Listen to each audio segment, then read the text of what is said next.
Dito kami sa solo parents training. Yung aming trainer. Ayan. Then, dito sila. Ito yung aming mga gamit. Ayan. Hi, isda. Ito yung training center. Ayan. Kami nilang gamit, no? Okay. Sila yung aking mga kasama. Kami nila. Oh, ayan, si ate.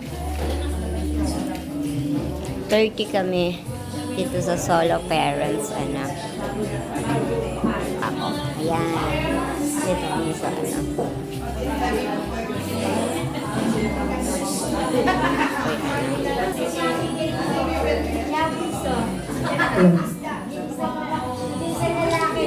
Ayan po, in 5 minutes po, mag-start na po tayo. Sige po. Okay.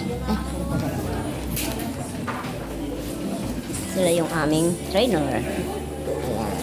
Nagka-training na. Asa na yung ballpen ko? Nalaglag ka na ba? Ito na siya. Ako ay sila yung mga trainer.